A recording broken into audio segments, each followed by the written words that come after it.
Il est l'heure de vous informer à travers ce journal sur Shalom Télévision. Bonsoir à tous et bienvenue à la une de l'actualité. Les chefs du gouvernement Jean-Michel Sama Lukonde représentent le chef de l'État au 4e sommet de l'investissement du G20 dénommé Compact with Africa 2023 à Berlin en Allemagne, marqué par l'adhésion de la République démocratique du Congo en tant que 13e pays membre. Nous sommes venus en République démocratique du Congo pour les lancements officiels de la mission d'observation électorale de l'Union européenne, a déclaré Malin Jorge, députée et chef observatrice de la mission d'observation électorale de l'Union européenne après l'échange qu'elle a eu avec le président de la CENI hier lundi 20 novembre 2023.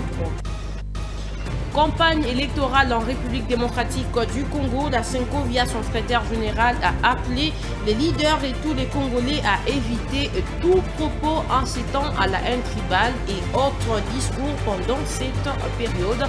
Déclaration à suivre dans ces journaux. L'inspecteur général de la police nationale congolaise a visité ce lundi 20 novembre 2023 les 49 inspecteurs policiers en formation depuis le 18 septembre 2023 à Kinshasa. Et en Allemagne, nous parlerons de la réunion qui s'est tenue à marge du forum G20 tout à l'heure. Et c'est tout pour les titres. Madame, Messieurs, place à prison au corps de votre journal. Le Premier ministre congolais Jean-Michel Sama Lukonde est arrivé ce lundi 20 novembre 2023 à Berlin, en Allemagne, pour prendre part au nom du président de la République Félix-Antoine Tshisekedi Tshilombo au sommet de l'investissement du G20 dénommé Conférence sur les pactes avec Africa 2023. Ce sommet est marqué par l'adhésion de la République démocratique du Congo au G20, nous dit Laurent Ilunga dans ses commentaires. Selon la primature congolaise, ce sommet a été marqué par l'adhésion de la RDC, qui devient 13e pays membre de cette communauté du G20 avec l'Afrique. Dans son mot, le Premier ministre congolais Jean-Michel Sama Lukonde a affirmé que l'acceptation de son pays à cette organisation est une occasion qui lui est accordée afin d'une perspective radieuse et promotrice d'un élan de croissance en faveur de sa population. La candidature de la République démocratique du Congo au Compact with Africa a été motivée par des objectifs stratégiques devant lui permettre de renforcer les efforts fournis à travers l'attraction des investissements et l'amélioration des cadres macroéconomiques, commerciaux et financiers, a-t-il souligné. D'après Jean-Michel Sama Lukonde, cette entrée permettra à la RDC d'être non seulement partenaire, mais également bénéficiaire des appuis financiers attendus dans le cadre des réformes entreprises par le gouvernement congolais. La RDC ne vient pas dans cette organisation comme simple bénéficiaire. Elle a aussi un apport considérable au sein de cette organisation en tant que l'un des pourvoyeurs stratégiques des ressources nécessaires au développement des entreprises de l'espace Compact with Africa. Le Premier ministre Jean-Michel Sama Lukonde est arrivé ce lundi 20 novembre 2023 à Berlin en Allemagne pour participer au nom du président de la République Félix Tshisekedi au sommet de l'investissement du G20 dénommé Conférence sur le pacte avec Africa 2023, un sommet organisé sous la présidence du G20 tenu par le chancelier allemand Olaf Scholz. Après le sommet, Olaf Scholz, le chancelier allemand, a accordé un tête-à-tête au chef du gouvernement congolais, Jean-Michel Sama Lukonde. Autre chose, la gouvernance foncière en Afrique, c'est les thèmes autour duquel sont réunis plusieurs pays d'Afrique pour l'ouverture de la conférence de la gouvernance foncière en Afrique à Addis Abeba en Éthiopie. Cette conférence est organisée par la Commission économique pour l'Afrique. John Kassongo.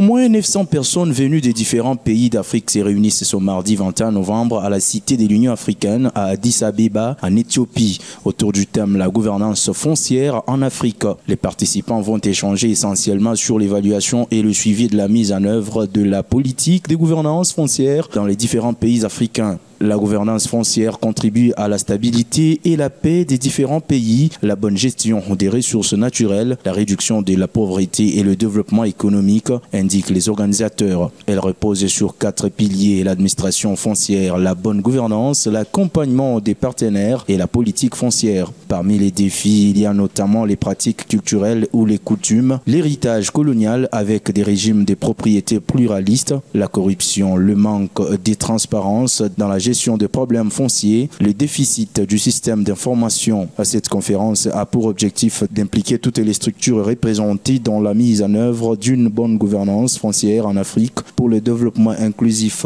de tous les États africains dans le cadre de la zone de libre-échange continentale africaine à l'horizon 2063. Et au chapitre de la célébration, les contenus de qualité et les thèmes qui accompagnent la célébration de la Journée mondiale de la télévision ce 21 novembre 2023, M. Oscar Kabamba, rapporteur du Conseil supérieur de l'audiovisuel et de la communication, insiste sur les choix du programme à proposer au public, surtout en cette période des campagnes électorales. Il a dit dans ce duplex réalisé par Ruvin Mougoli. Je suis très content de que cette journée de la télévision soit célébrée sous les contenus de qualité. Évidemment, c'est le cheval de bataille de notre institution. Chaque jour, en fait, nous nous battons pour que les médias puissent livrer au public, aux téléspectateurs, aux éditeurs, ainsi qu'aux lecteurs, un contenu, en fait, qui est tout simplement dirigé vers le développement, c'est-à-dire un contenu qui informe, un contenu qui est dénué de la haine, des insultes ou des attaques personnelles, mais plutôt un contenu conforme aux prescrits de la loi, aux prescrits de la déontologie, aux prescrits de l'éthique professionnelle. La télévision, si elle n'est pas utilisée à bon escient, c'est tout simplement un couteau qui peut blesser moralement si le contenu n'est pas conforme à la loi ou si le contenu n'est pas conforme à la déontologie ou à l'éthique professionnelle. Parlant de cette période électorale en République démocratique du Congo, pensez-vous que les programmes sont adaptés au devoir primordial que doit suivre normalement une chaîne de télévision? Je crois que les directeurs des programmes de chaînes de télévision devraient veiller à ça. Je sais que beaucoup sont en train de recevoir les candidats, soit à la députation, soit à la présidentielle. Alors, les directeurs des programmes doivent veiller à ce que tous ceux qui les reçoivent puissent développer un contenu orienté vers le programme. Vous savez que chaque parti politique, chaque candidat a tout simplement un programme qu'il doit présenter au public afin de pouvoir gagner sa confiance. Alors il faudrait que le débat qui doit faire l'objet, si vous voulez, de livraison comme contenu puisse être tout simplement des débats sains. Je fais appel ici à tous les directeurs de programmes, à tous les médias d'ailleurs, de centrer les débats sur les programmes des individus, les programmes des partis politiques, les débats de campagne et ne pouvoir s'arrêter que là, plutôt que de susciter des polémiques qui ne peuvent nous amener à rien. Au chapitre de la diplomatie, une délégation de la mission d'observation électorale de l'Union européenne a échangé hier lundi 20 novembre 2023 à Kinshasa avec le président de la CENI, Denis Kadima Kazadi. Les échanges ont tourné autour du déploiement des observateurs électoraux dans toutes les provinces de la République démocratique du Congo. Je vous prie de suivre la chef de la délégation, Malin Jork.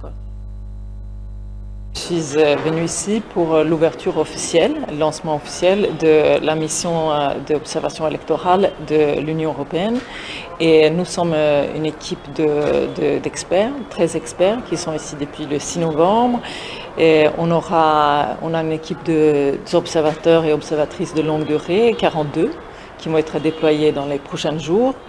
Et nous avons aussi, on aura au moment des élections, plus proches des élections, des observateurs et observatrices de courte durée, une 12 observateurs et observatrices. On aura aussi les députés européens du Parlement européen qui vient en délégation de 7 personnes plus proches des élections. Et aujourd'hui, c'était une réunion pour présenter notre mission d'observation électorale,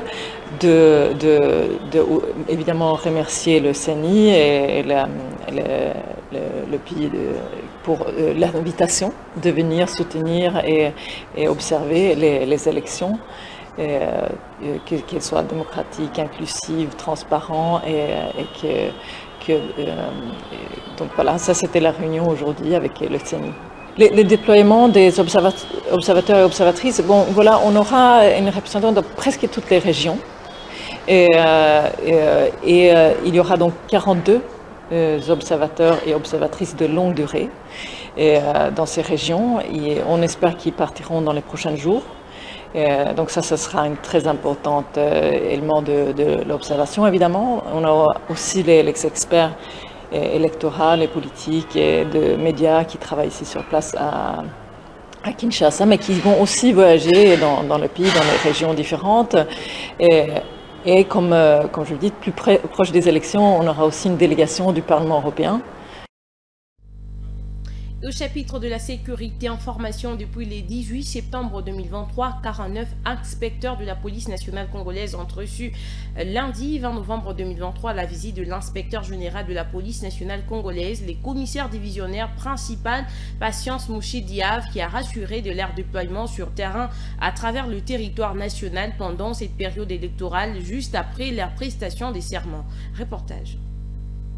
Très déterminés à accomplir pleinement ses missions pendant cette période électorale, les commissaires divisionnaires principal Filemon Patient Mouchidiave a rendu visite ce lundi 20 novembre 2023 aux 49 inspecteurs de la police en formation au centre Don Bosco de la Gombe.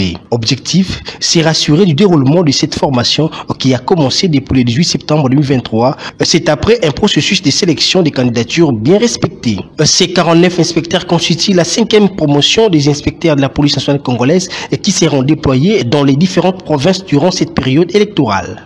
Sincèrement, je suis inspecteur général de la police nationale congolaise et il y a une 5e promotion qui est en train de suivre la formation, de suivre les cours. Il est de mon devoir en tant que le patron de l'inspection générale de la police de venir voir dans quelles conditions ces apprenants futurs inspecteurs de demain sont en train de suivre leurs cours. J'ai échangé avec eux. Je rentre content que la police nationale bénéficiera encore de bons inspecteurs de la police qui vont accompagner le comportement des policiers congolais. Cette promotion tombe à pic. Nous sommes pendant la période électorale. Ils vont nous aider à jouer le déploiement des inspecteurs sur toute l'étendue de la République démocratique du Congo, à accompagner les activités de la police nationale. Là où les activités ont des éclats, les inspecteurs de la police qui n'ont qu'encouragé. Là où ça pose problème, nous corrigeons et nous continuons avec le travail des inspecteurs au sein de la police nationale. Très satisfait du bon déroulement de la formation, le numéro 1 de l'inspection générale de la police a insisté sur la discipline et le respect du code de bonne conduite qui doit caractériser les inspecteurs de la police. Cette formation prendra fin le samedi 25 novembre courant et ces inspecteurs prêteront serment devant le procureur de la République dont toutes les formalités ont été déjà prises en charge par l'inspecteur général de la police nationale congolaise Filemon Patient Mouchidiave. Il faut noter que cette formation est organisée avec le concours de certains partenaires qui appuient la réforme de la police dont l'Union européenne à travers les PARP3, DCAF et la MONUSCO. Dans l'actualité également, Félix Tshisekedi, candidat à l'élection présidentielle de décembre 2023, a tenu un meeting ce lundi 20 novembre 2023 à Mwanda, au Congo central. Il a touché plusieurs questions, notamment celles liées à l'insécurité à l'Est et à la mort de Mwanda Nsemi. On l'écoute. Botou Nabango, monsieur le candidat. Olobini ni na likambo ya Kagame o azali koyiba biloko na biso azali kobomela biso soki alobi na bino te ke Kagame aza moyibi Kagame aza mobomi bobwakisa ye tofanda nanu kimia tokanisa molimo ya tata na biso ya nkaka ne Mwanda Nsemi oyo awutaki kotika biso. Je l'ai annoncé au sommaire, le secrétaire général de la SANCO, Monseigneur Donatien Cholé, a au cours d'un point de presse appelé aux leaders ainsi qu'à tous les Congolais à éviter tout propos incitant à la haine tribale ou tout autre discours pendant cette période électorale. Je vous prie de les suivre. Recommandation au peuple congolais. Les élections nous donnent le pouvoir de renouveler la confiance aux animateurs des institutions qui ont bien servi le pays, mais aussi de sanctionner tous ceux qui ont mal géré en servant leurs propres intérêts. Face aux nouveaux candidats, privilégions les critères objectifs de compétence et de probité morale. Prenons donc conscience de notre responsabilité en tant que souverain primaire en disant non aux opportunistes qui changent de camp à la recherche des intérêts personnels. Non à ceux qui prennent comme suppléants les membres de leur famille. Non à ceux qui postulent à tous les niveaux. Non aux tribalistes et aux népotistes. Non à l'achat de conscience. La candidate à la députation nationale dans la ville de Lubumbashi, Viviane Massingo, a choisi de lancer sa campagne électorale au quartier Golf Maïcha où elle a donné les coups d'envoi du tournoi des football de jeunes le 19 novembre dernier. Trésor Kazadi. Elle siège parmi les jeunes et demeure dans la jeunesse. Viviane Massingo débute sa campagne électorale d'une manière particulière. Le numéro 642 à la députation nationale à Lubumbashi a réuni plus de 10 équipes de jeunes de ces coins de la ville pour un tournoi dénommé Génération Viviane Massingo. Avant les coups d'envoi de ces tournois, Viviane Massingo, en peu de mots, a encouragé les acteurs de deux équipes à poursuivre leurs rêves et de ne pas baisser le bras, quelles que soient les circonstances de la vie. Façon, il y a m'encourager pour que moi délai. Il ne faut pas négliger ce que vous êtes en train de faire aujourd'hui. Quel show, Inès Kukutosha, on a quoi un grand joueur de renommée. Peut-être à mon République, peut-être à mon monde. Il ne faut jamais négliger. La dame de fer, on n'est pas venu préduire, mais elle a apporté dans sa suite des jeux de vareuse, de ballons et quelques accessoires pour permettre à ces jeunes à bien s'épanouir dans leurs ambitions. Sensibilisant les nombreux jeunes venus pour la circonstance, Viviane Massingo en profite pour lancer son numéro de vote à la députation qui est le 642. Tout en exhortant le jeune à bien faire le choix des votes et de ne pas se laisser manipuler pendant cette période. Comme avec Viviane Massingo, on dit le futur c'est aujourd'hui. Nous demandons toujours aux jeunes de faire un choix utile, de ne pas se laisser manipuler par des politiciens mal avérés qui viendront peut-être avec des présents, des polos, de l'argent, de quoi manger et quelque chose qui est éphémère. Et le numéro que nous pouvons leur donner, c'est le 642. Et au niveau provincial, nous avons 991. John Umba, Kikomo, au niveau provincial. Et au niveau de la présidence, vous savez, vous tous, on ne change pas l'équipe qui gagne. Nous ne voulons pas recommencer à zéro. Soyons du bon côté de l'histoire. Nous avons Fatih Béton, numéro 20. Il s'est de signaler que ce tournoi prendra 2 semaines avant de voir l'équipe qui sera sacrée championne. Une meilleure façon d'encadrer le jeune, car ne dit-on pas que la jeunesse est l'avenir de demain. Et toujours dans le même chapitre, plus de 3000 membres de la fondation Mwacha Semekonkwa Thérèse se sont réunis ce lundi 20 novembre 2023 autour de leur leader au siège de cette fondation à Lubumbashi. Ils ont tous suivi la première causerie morale de réarmement pendant la campagne électorale des élections du 20 décembre prochain. Occasion pour la fondatrice, l'honorable Thérèse Mwacha Seme, de tenir près à ses membres. Été témoin de l'événement, Jean-Robert Djema et Gaël Bouy. C'est une marée de personnes venues de différents horizons de la ville de Lubumbashi pour répondre à l'appel de l'honorable député Mwacha Semekonkwa Thérèse ce lundi 20 novembre 2023 au siège de sa fondation au quartier Kalubwe 2. En cette période cruciale de la campagne électorale pour hisser haut sa voix à la députation provinciale, mais également du candidat de l'Union sacrée Félix Antoine Tshisekedi à la magistrature suprême.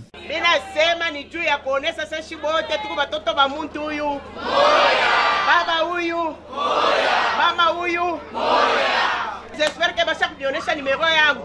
Numéro yangu ni ngapi? Combien? Est-ce que mutasabu? Mie président wangu nibita voter di Fatih Béton. Fatih Bé? Fatih Bé? Muko antombolo Bé? Muko antombolo Bé?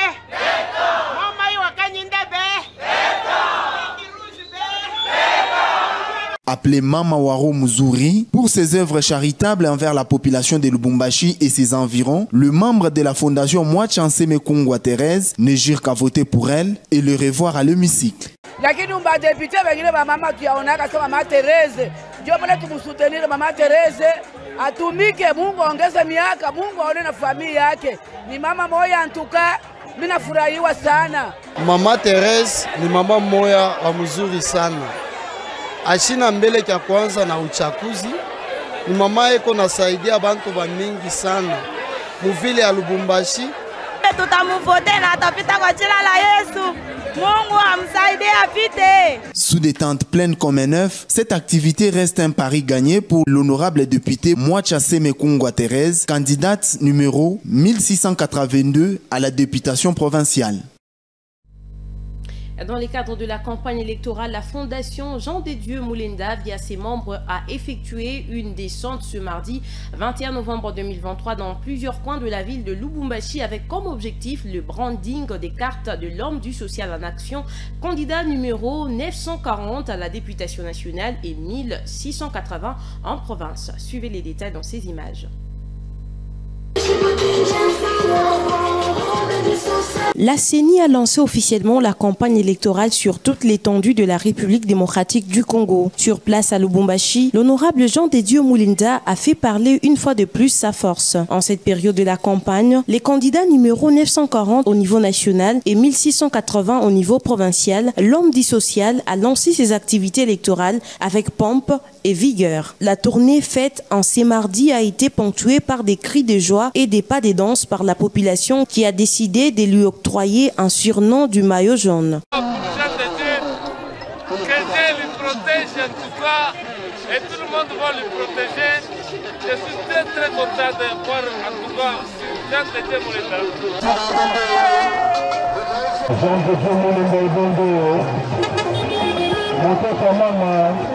Les candidats aux législatives de 2024 promet également son soutien au chef de l'État Félix-Antoine Tshisekedi Tshilombo, candidat à la présidentielle de la République démocratique du Congo. Un ticket gagnant qui axe son projet des sociétés sur les sociales. Pendant un mois, différents candidats auront la liberté d'exposer leurs projets des sociétés. L'homme du social en action, l'honorable Jean de Dieu Mulenda Ibondo, sort déjà la tête du lot sans faire beaucoup de bruit. Les silences de l'homme et son charisme social fait de lui les tickets gagnants derrière les chefs de l'État Félix Tshisekedi.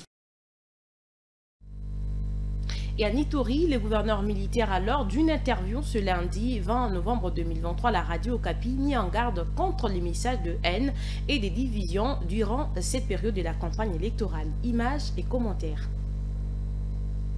Le gouverneur de la province de l'Ituri, le lieutenant-général Boyaka Samadjouni, a déclaré, je cite, « Tous les candidats au scrutin du 20 décembre doivent s'épargner des messages qui peuvent attiser la haine et la division. » Dans une interview à la radio Okapi, cette autorité avertit que les contrevenants pourraient être arrêtés par les services de sécurité pendant cette période de la campagne électorale. Elle met en garde tous les candidats. « Vous venez ici troubler notre petite paix. Regardez comment les Ituriens sont heureux aujourd'hui, comment ils sont en train d'évacuer leurs occupations. Vous venez ici avec un message de haine, un message de division. Je vous arrête même dans votre meeting. Je vous mets en prison. » Le lieutenant-général Johnny Luboya Kachama a invité les acteurs politiques à profiter de la calmie observée dans plusieurs entités grâce aux efforts de l'armée pour battre leur campagne électorale. Regardez aujourd'hui cette population, comment elle a changé, comment elle est en train de nous faire confiance. Cette population que je félicite vraiment parce qu'elle a compris qu'aujourd'hui, c'est vrai que nous ne leur donnons pas du tout, mais ils voient avec le peu que nous avons, nous sommes en train de faire beaucoup. Alors vous venez d'ailleurs, vous venez mettre les désordres, je ne vais même pas attendre une minute, ça je préviens, a martelé le gouverneur de l'Ituri. Il a rassuré par ailleurs que toutes les dispositions sont prises pour que le processus électoral se passe dans un climat apaisé.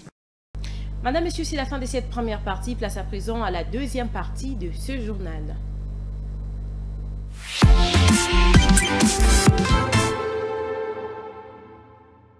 Mazembe de la République démocratique du Congo est en route pour le Caire en Égypte où il sera reçu le vendredi 24 novembre prochain par Pyramide FC des Fistons Kalalamaele, un match comptant pour la première journée phase des groupes A de la Ligue des champions africaine 2023-2024.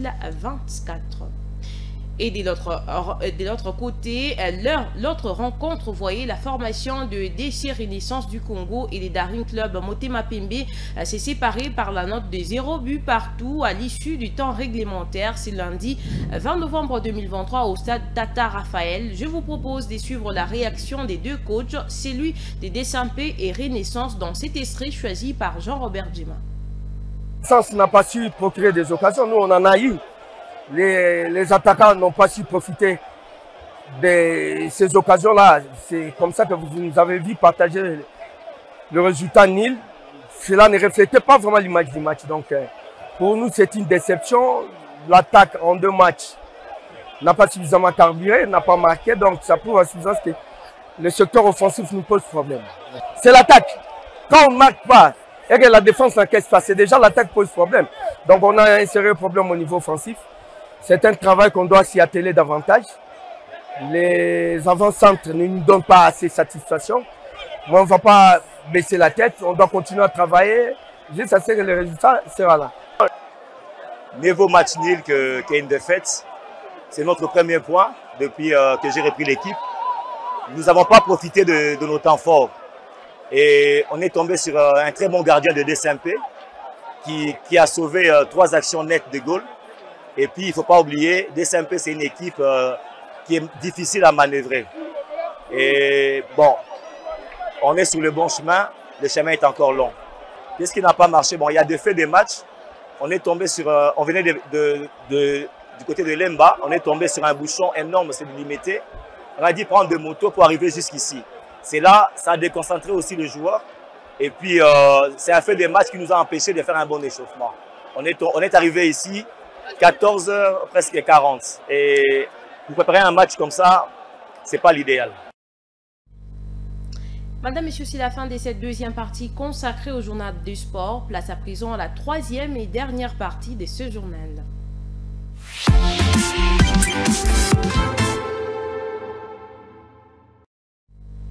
Joseph Boakai a été déclaré lundi vainqueur de la présidentielle contre le président sortant George Weah par la Commission électorale nationale après les dépouillements de bulletins de tous les bureaux des votes. Africa News nous en parle. Joseph Boakai élu président du Libéria. Le vétéran politique l'emporte avec 50,64% des voix contre 49,36% pour le président sortant George Weah. La victoire de Boakai a été annoncée dès lundi devant les médias par la commission électorale du Libéria. George Weah avait déjà reconnu sa défaite. Candidates Boakai Joseph N. and Jeremiah K. Les candidats Boakai Joseph et Jeremiah Koun de l'UP ont 814 481, soit 50,64% contre Weah George Manet et Joel Howard Taylor du CDC, 793 914.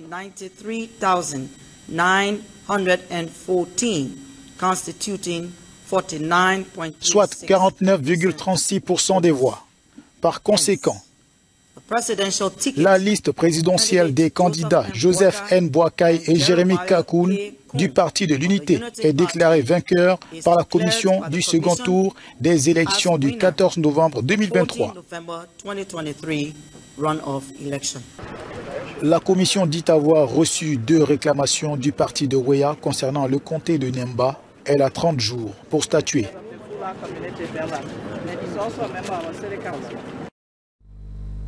Je l'ai annoncé au sommaire en marge d'une réunion du forum du G20 Compact with Africa dédié à la promotion de l'investissement privé en Afrique. Le président de l'Union africaine, Azali Assoumani, a appelé lundi à Berlin une augmentation des flux financiers vers le continent. Africa News.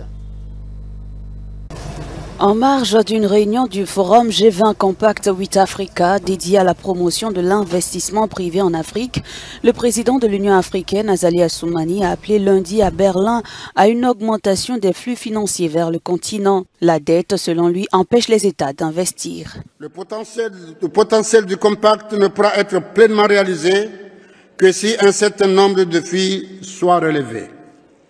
En effet, même si les flux d'investissement des pays du G20 vers les pays africains adhérents dépasse les niveaux atteints avant la pandémie Covid-19, il demeure encore loin en deçà du montant record de presque 53 milliards de dollars atteint au cours de l'année fiscale 2017-2018. Et pourtant, les besoins de notre pays en termes d'investissement demeurent toujours colossaux. Azali Assoumani a également appelé à une réforme du système financier actuel en vigueur depuis la fin de la Deuxième Guerre mondiale. Selon le président en exercice de l'UA, l'Afrique est lésée par l'architecture financière globale. Il est à constater que les carences actuelles du système financier constituent un obstacle majeur à la mobilisation des capitaux privés internationaux et au financement du développement de nos économies africaines. Je demanderai alors à nos partenaires du G20 de soutenir le plaidoyer de l'Afrique en faveur de la réforme de l'architecture financière internationale et d'une gouvernance économique mondiale plus juste et plus inclusive. Le président de l'Union africaine a également invité les pays occidentaux à une compétition positive en acceptant la présence d'autres partenaires sur le continent comme la Chine. La page météo est à suivre juste après nous, madame, messieurs. Vous l'avez compris, c'est la fin de ces journaux sur Shalom Télévision. Merci à vous de l'avoir suivi. Merci également à tous ceux qui nous ont suivis à partir de notre chaîne YouTube. Les programmes continuent sur votre chaîne. Au revoir et à demain avec le même et réel plaisir.